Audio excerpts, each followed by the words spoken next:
Implicit differentiation, 2.6. Okay, we are done with the chain rule, and we're moving on to what's called implicit differentiation. Now, this may seem silly, but just going to remind us about derivatives in general, okay? What's the derivative of this?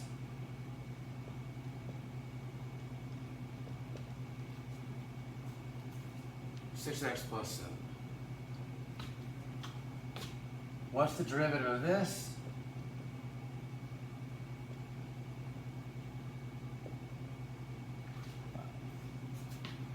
The derivative of cosine is negative sine, chain rule on the 5. What's the derivative of this?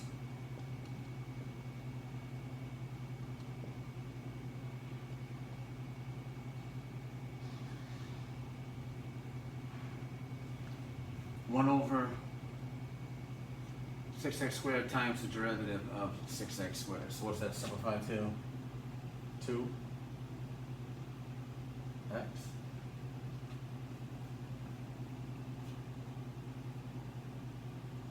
So it's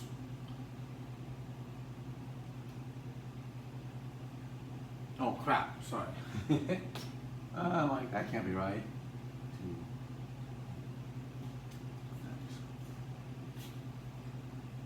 There are other ways to do that last one, and that's not really the important part of that. So just reminder of derivatives in general. So here's the idea.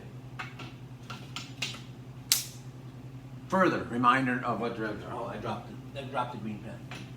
Okay, so the derivative of x is 1. The derivative of 7x is 7. The derivative of 2x is x squared.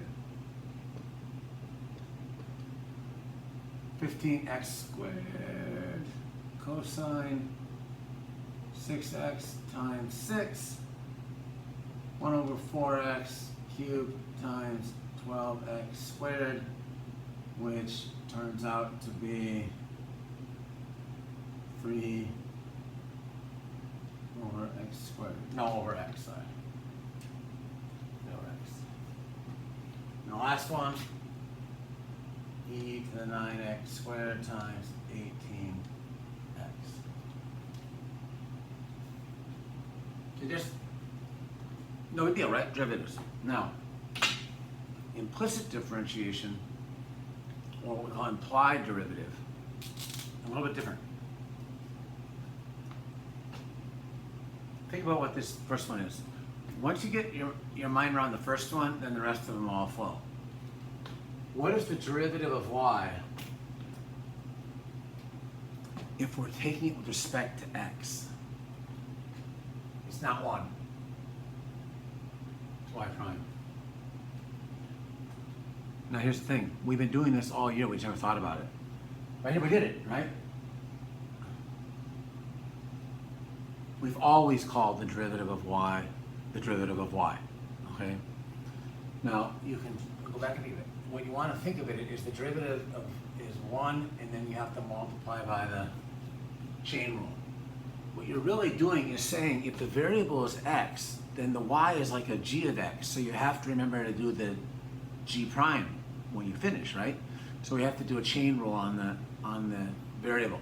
Now this is because we're going to have both x's and y's in the equation. So it's very important to understand that I'm still taking the derivative with respect to the variable x. Okay? X is the main variable. So what would the derivative of 7y be? Well, normally it's 7, but 7 with the chain rule. What would the derivative of y squared be? Well, normally it'd be 2y, but if the variable is x, we have to multiply by the chain rule. So notice that this is just an extension of the chain rule, right? So we had to know the chain rule to do this, right? So we're just applying chain rule to it. Now, we're thinking of y as like the g function, right? So it's 10y, but you want to kind of think of it as in a parenthesis there, so you have to do times y prime. Same thing here. You want to think of this as the sine, which is cosine 6y, but when you take the derivative, what's inside is 6y prime. Here, 1 over 4y cubed. Now, be careful here. 12y squared y prime. Here, 9y squared times 18y times y prime. Now, I don't want to oversimplify it, but some of you might have figured it out. And Mr. Peters, you're just slapping a y prime onto everything.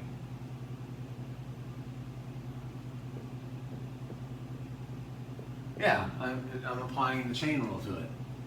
Because the derivative of y is not 1, right? The derivative of y is y prime. So you have to know there's a chain rule going on there. Okay, that has nothing to do with what you're going to do with your homework. Okay, let's practice this with products.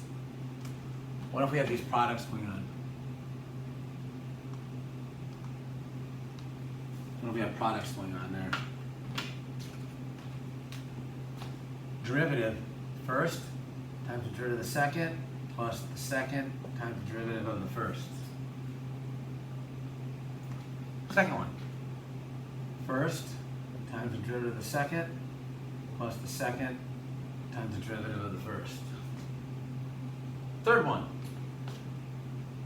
14x squared times the derivative of y plus y times 14x. Last one. First times the derivative of the second plus the second times the derivative of the first. Now let's just go through all of them again. You're doing a product rule, but you have to remember the derivative of x is 1, but the derivative of y is y prime. So it's first times the derivative of the second plus the second times the derivative of the first. 14. Oh, where did I get 14 from? Hold on. This is supposed to be 7. Sorry, first times the derivative of the second plus the second. There we go, times the derivative of the first. And then here, first times the derivative of the second plus the second times the derivative of the first. Again, notice that whenever you take the derivative of y, is the derivative of y. Or if you have y to the third, it's 3y squared, and you have to chain rule it because the derivative of y is not 1. The derivative of y is the derivative of y, it's not 1. Okay, let's try a few more of these.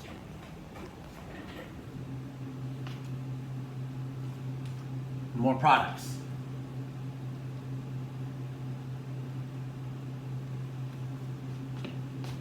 First times the derivative of the second plus the second times the derivative of the first.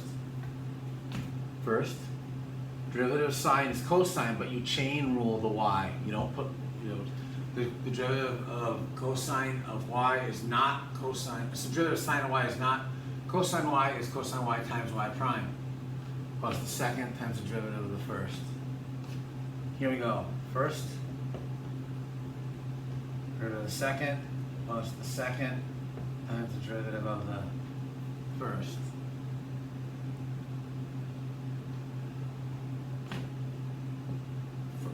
First, I almost did the same mistake again. Times the derivative of the second plus the second times the derivative of the first. Again, the derivative of natural log of y is not 1 over y, it's 1 over y times y prime. First times the derivative of the second plus the second times the derivative of the first. Again, notice that when you have x's and y's, y is considered to be the dependent variable. So its derivative isn't 1, it's y prime. Since it's a dependent variable, it acts like a chain rule. Okay, this is not what we're going to do. Okay, well, we're going to do this, but in the next video, I'm going to put some examples.